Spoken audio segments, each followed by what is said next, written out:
Happy Valentine's Day, y'all. I'm so excited to have you here. Please like and subscribe. Okay, I know it's Monday, but hopefully you celebrated Valentine's Day this weekend with your boo. You did something special. And if you don't have a boo, I hope you celebrated you. Okay, you feel me? Is what I did there. You know what I'm saying?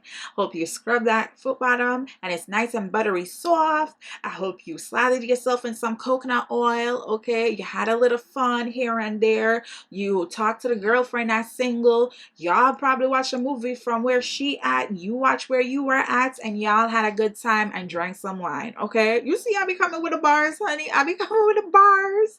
Anyways, there's lots to get into.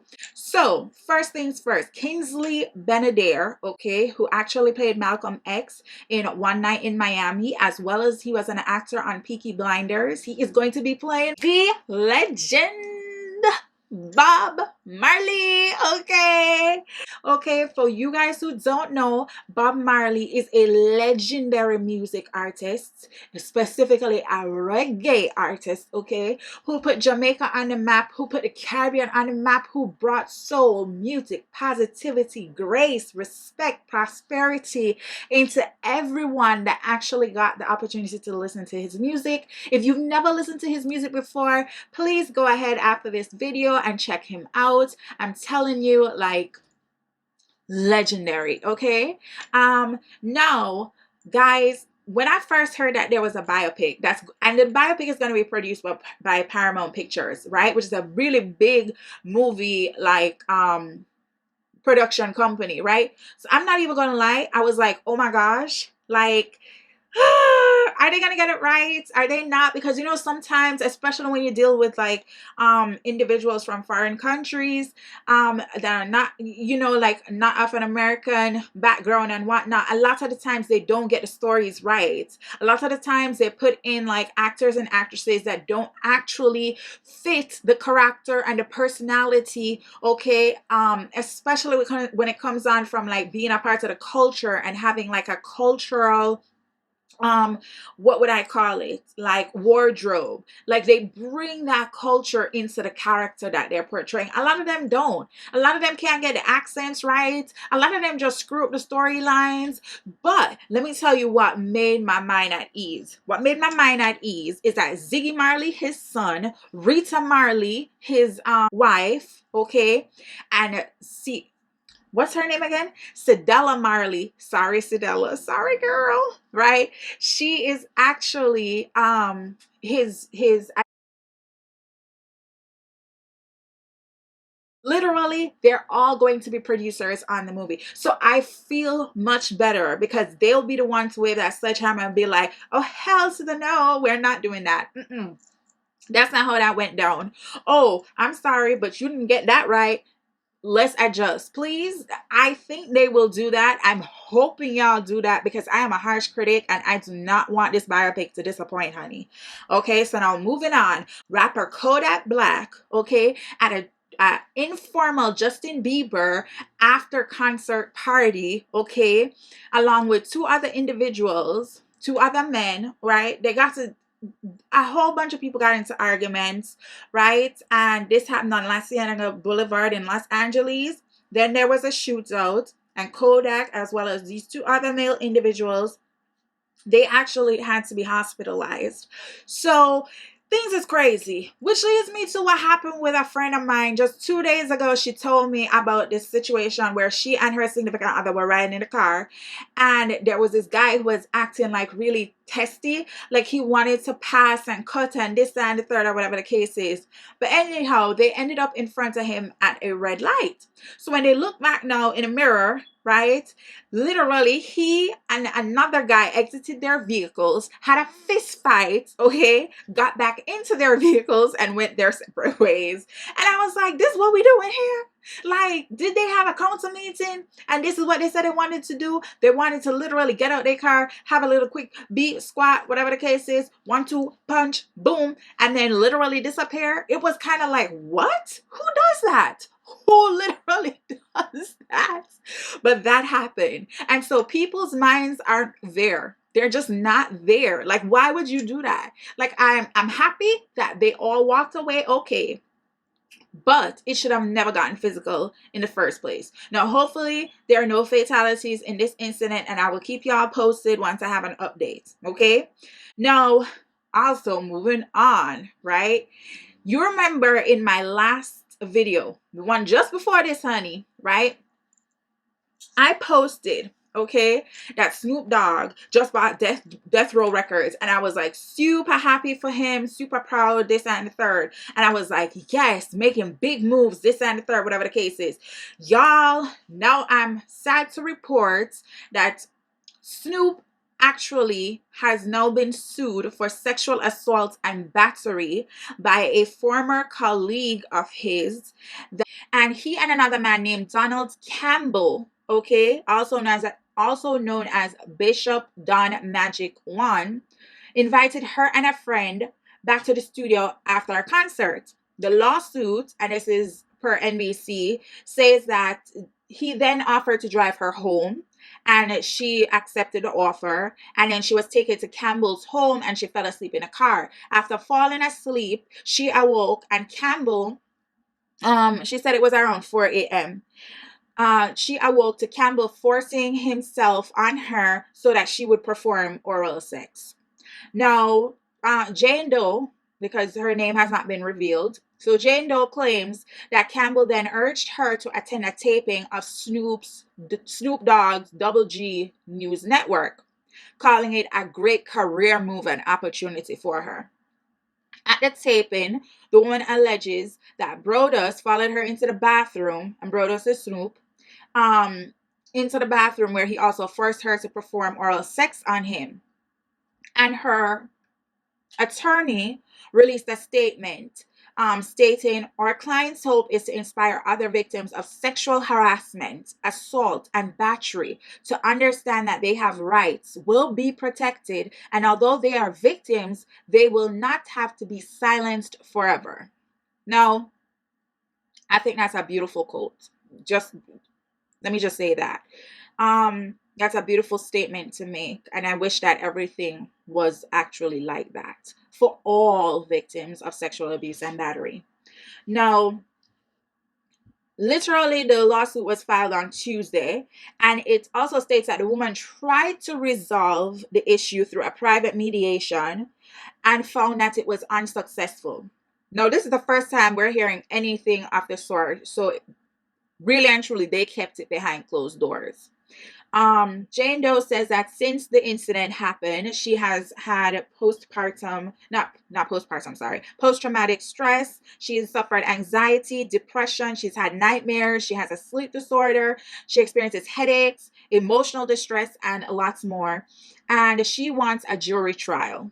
And she's seeking punitive damages and lawsuit costs, right? And literally, it's unclear if a criminal complaint has been made. So right now, it's like a civil complaint, hence the suit. But it's unclear whether or not it's a situation where him or the both of them will be prosecuted criminally, right? Where they may be, found guilty or not guilty, and depending upon which one, they may serve time or may not, or something of the sort. Now, right, Brodus posted a note on Instagram writing, or I should say Snoop, he posted something on Instagram writing, gold digger season is here. Be careful, nephews. Keep your guards up. Let me just say this, okay? Not every woman who comes forward to allege that they were sexually violated in some way is a gold digger. Okay? That's first and foremost. Second of all, not every woman is actually telling the truth. I want for any woman who has ever faced any sort of sexual abuse, any sort of sexual violation, I want for them to speak up. I want for them to put forth their voice. It doesn't matter when it happened, but do so to, one, restore your sense of self-worth and value because you are valuable, but also do so with moral obligation. And what I mean by that is, if you're going to say someone did something to you, only say it if it is true. Okay? So I'm in the middle, y'all. I'm going to follow the story, right? I'm going to definitely, keep you guys informed. But I hope this is not true. I hope this is something that never happened to her. And I hope that if it is something that definitely happened to her, that Snoop and this other individual, they get held to the highest degree, because Wendy Williams, baby. Y'all, if you watch my previous video, you know that's how I introduced Wendy Williams. I don't know why, y'all, but that's just what happens. So anyways, and I didn't cover this last time, but Wells Fargo is claiming that Wendy Williams needs a guardianship, right, in regards to her finances. If you didn't know, Wendy Williams cannot access her bank accounts. Y'all, she cannot get access to her coins. Okay? And this has happened because her financial advisor has told them, or alerted them, I should say, that Wendy is not fully competent to be handling her finances. And so she should be barred from accessing them. A letter is now being sent to the New York Supreme Court to request a hearing so it can determine if she or someone else should be handling her affairs. Jerry Harris, and y'all may have heard about Jerry Harris. I don't know. But Jerry Harris is a breakout star of a Netflix show or series, I should say, called Cheer. He plays like a cheerleader and whatnot. And he's 22 years old. He had a whole bunch of charges thrown at him, and they all related to some sort of sexual misconduct or sexual abuse case and whatnot. No, he changed his plea from innocent to guilty. He also tried to strike a plea bargain, and there were 7 counts in the federal indictment, right? And that included child pornography and engaging into interstate travel for the purpose, okay, of engaging in illicit sexual act. Now, under the plea agreement, prosecutors will ask for the remaining charges to be dismissed after sentencing. He, according to, his peoples or whatever, he decided that he wanted to plead guilty because he wanted to take responsibility for his actions. And we all know that's baloney. We all know is that he was looking at spending a whole bunch of time in prison, and he was like, I've got to do the next best thing, which is to get a handle on this and strike a plea agreement. According to the plea agreement, 2 counts to which Harris pleaded guilty relates to 2 incidents, both of which carry a maximum sentence of a total of 50 years in prison. Now, Eve has announced that she has a son, and I am so proud of Eve because she spoke about her fertility journey and the difficulty she was facing and whatnot. And so now for her to say that she has a child in this world with her significant other, they've been together for a very long time. So if you don't know, Eve is a rapper and an actress. And she started out with her rapping, career, and then she became an actress. But she was also a host on, is it The Talk, I think? I think it was The Talk. I don't remember. But I think she was a host on The Talk. So she's been in the game. She's been doing her thing. And now she has a child of her own. And so I'm super happy for you, Eve. Congratulations.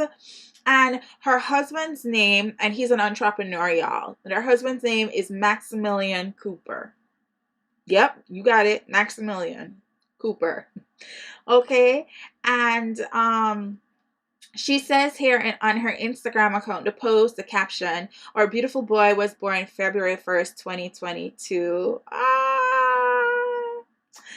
Oh my gosh. And she also said that her husband and herself during the pandemic got much closer than they were previously. And which is ironic because a lot of people say that a lot of people broke up during the pandemic. The baby, okay, is under investigation following the physical altercation he had with Danny Lee's brother. Now, Danny Lee is the mother of one of his children, or is that his first child? I don't remember. I don't think it's his first child or whatever. Um, but her brother's name is Brandon Bills, and this occurred at a outside of a bowling alley in California, right? And a representative for the LAPD confirmed with XXL that the police report filed for the fighting involved the baby and Brandon Bills at Corbin Bowl in Tarzana, California, and that the incident was for assault with a deadly weapon, and the baby was a suspect. When will these rappers learn? When will these young men learn? Like, you cannot handle everything with physical violence. Like, seriously. Like, if you guys don't know, like, Daniel Lee had like they had a very big breakup. I don't know if they've recently reconciled, but they had a very big breakup. She was, police officers were called in. He, I guess, from what she alleged, started acting fool. They had a newborn there. They got into arguments and whatnot, and the police was called or whatever. He called the police on her, I believe. The police came, escorted her out, and she was heartbroken over it. And he was quite fine and whatnot, and it was just a mess. It was a complete mess. Okay. But seemingly, and that happened a few months ago, but seemingly it's a situation that's still very ripe to her family, and hence this is what happened. All right, moving on. Van Jones, okay? Van Jones, he is a political commentator, right? He's a college professor. He was actually a my college professor for some time, okay? And so that's how I know him personally. But he is literally, okay, in a platonic co-parenting relationship. Now, let me tell you what happened. I'm gonna break it down, right?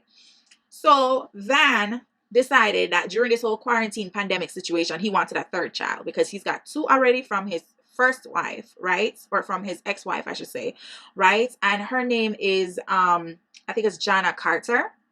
No, it's a boy and a girl that they have together. Now, he realized he wanted a third child during this whole situation, this whole pandemic. He was like, I want a baby. Okay, I want a third child.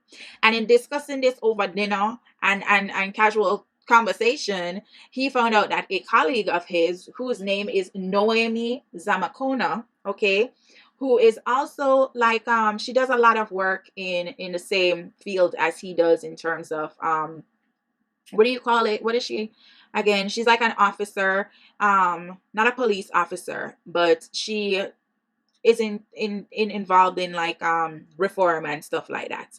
Anyways, she literally said, in that same conversation, hey, I want a baby too. It's time for me to, start my own family and whatnot. So they hatched a plan, and the plan was for, them to have a baby together, but just to have it as platonic friends, like just platonic individuals who are focused on co-parenting, right?